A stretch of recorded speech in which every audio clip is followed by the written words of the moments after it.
Em nome do Pai que me criou, do Filho que me resgatou e do Espírito Santo que me santificou, divina vontade, reina na minha vontade. Ó minha mãe, eu te amo e tu me amas. Dá-me um gole da divina vontade para minha alma. Me abençoa, Mãe, para que todas as minhas ações sejam feitas diante de vossos olhos maternais. Eu não sou nada, Deus é tudo, Pai, eu te amo.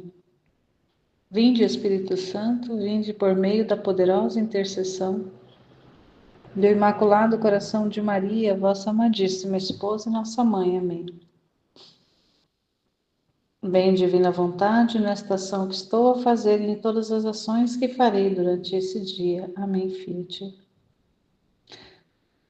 Livro do Céu, volume 2, capítulo 69, 2 de setembro de 1899.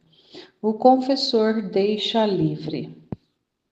Agora, com esta obediência um pouco mais mitigada, meu pobre coração parecia que, de estar morto, começasse a reviver um pouco, mas, contudo, e isto, não deixava de estar dilacerado de mil maneiras, porque a obediência, quando via que o coração se detinha um pouco mais em busca de seu Criador, como se quisesse repousar nele, porque estava sem força, vinha-me em cima e com suas armas me feria toda.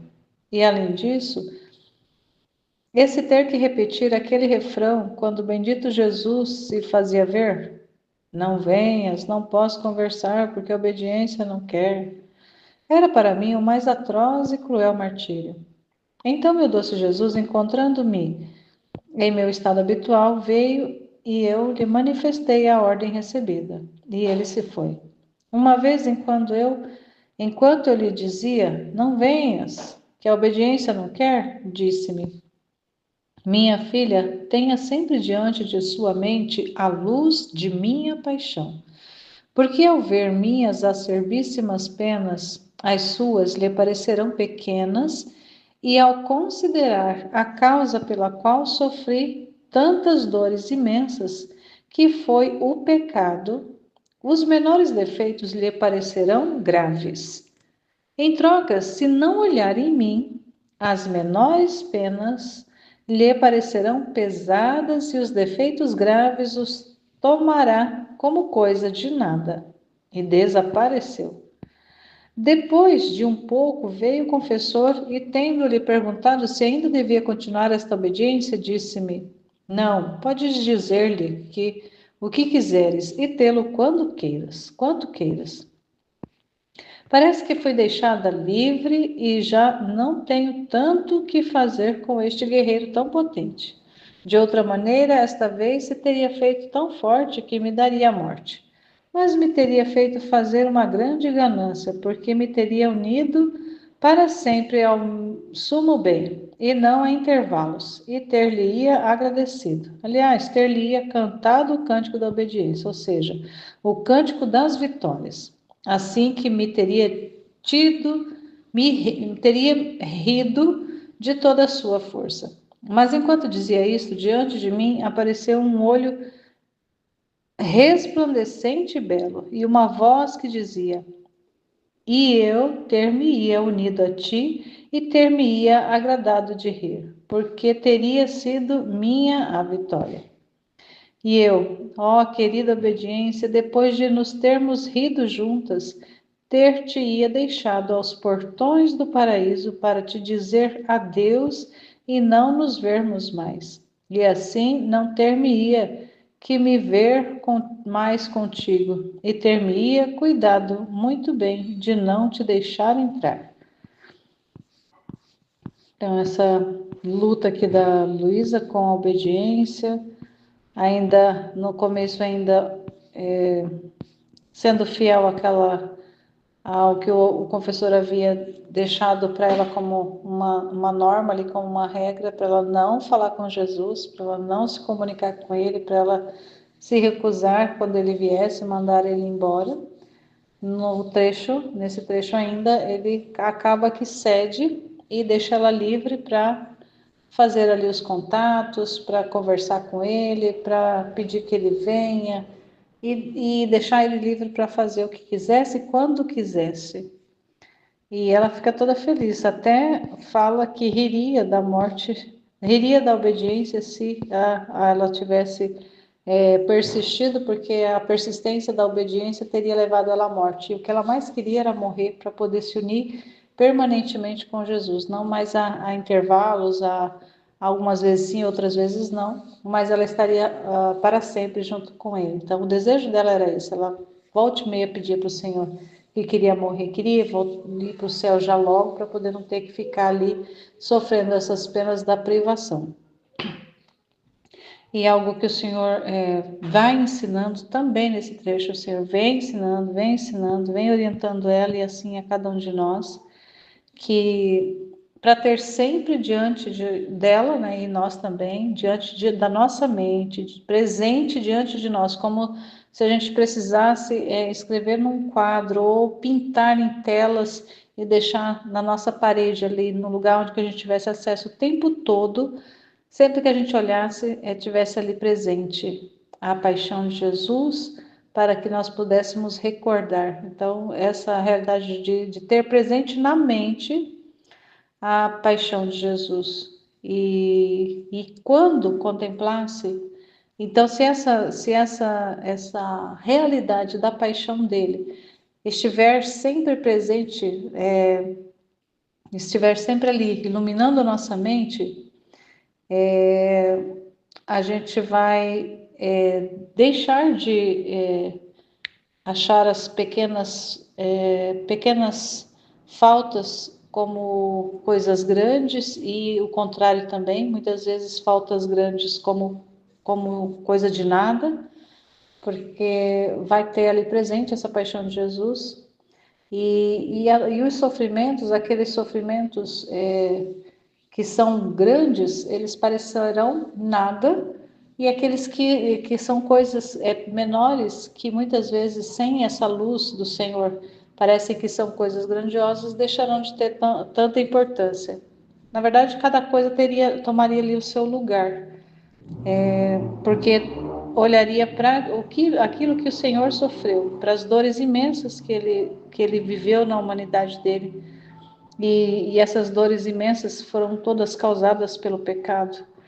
Uma vez que o homem sai da divina vontade, ele desobedece, ele se torna ali um rebelde, um desobediente, ele peca. E ao pecar, esse pecado entra no mundo e todas essa realidade do pecado, sobretudo relacionado com a desobediência, foram o que causaram as dores imensas de Jesus.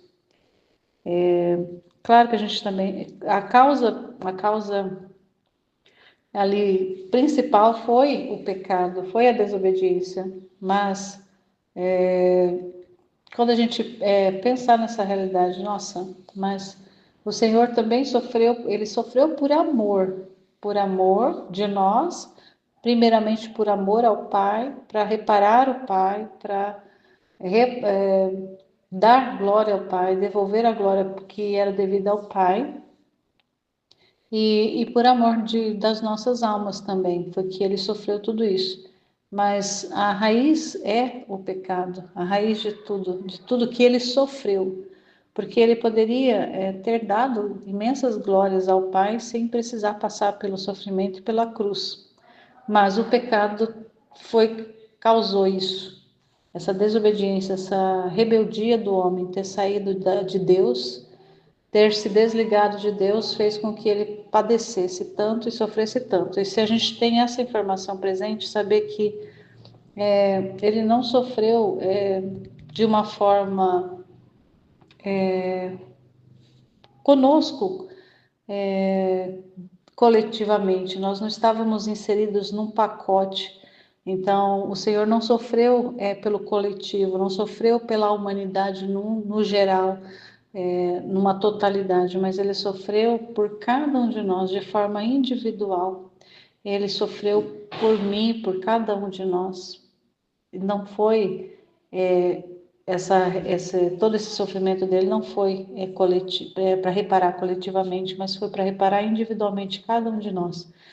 Cada um de nós estava individualizado, estava ali separado. A vida de cada um, a realidade dos pecados de cada um.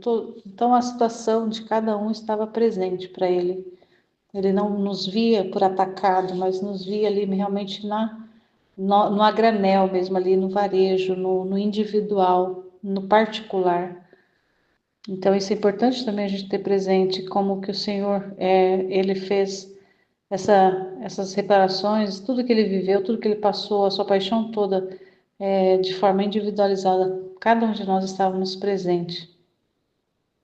E se a gente considera isso, a gente não vai acabar desfazendo tudo aquilo que ele fez, tudo aquilo que ele viveu, e desconsiderando, e acabar que essa realidade se perde porque a gente não conhece e não dá importância por não saber o que realmente ele viveu, o que ele passou, quem é ele, e ao não conhecer não dá importância. Então essa ter presente da mente nossa, diante dos nossos olhos, diante do nosso coração, essas informações não apenas relacionado à sua paixão, mas também relacionado a toda a sua vida, todo o processo da sua humanidade sobre a Terra, tudo que ele viveu, tudo que ele fez, e por cada um de nós individualmente, isso é importantíssimo para podermos retribuir, sermos gratos, correspondermos, dizermos o nosso fiat, dizermos o nosso sim e dar o espaço da nossa vida para compensá-lo, para pagá-lo de volta. Tudo que ele fez por cada um de nós, toda a dívida que ele pagou de cada um de nós, ser também, de alguma forma, com a nossa vontade entregue, com a nossa vontade cedida, com a nossa vontade rendida, também pagar em parte a nossa dívida para com Jesus. O nosso débito não é mais com Deus Pai, não é mais com a divindade, mas a nossa dívida é com a humanidade de Jesus, com Jesus homem. Tudo que ele viveu, tudo que ele sofreu, o homem Jesus, a nossa dívida é com ele, porque ele assumiu nas costas dele toda a iniquidade da raça humana, mas toda de forma particularizada, individualizada, cada um de nós. E saber disso e fazer da nossa vida também esse espaço da vida dele para compensá-lo, para retribuir, para pagar, na medida que nós pudermos pagar para ele tudo que ele fez por nós. Amém, Fiat.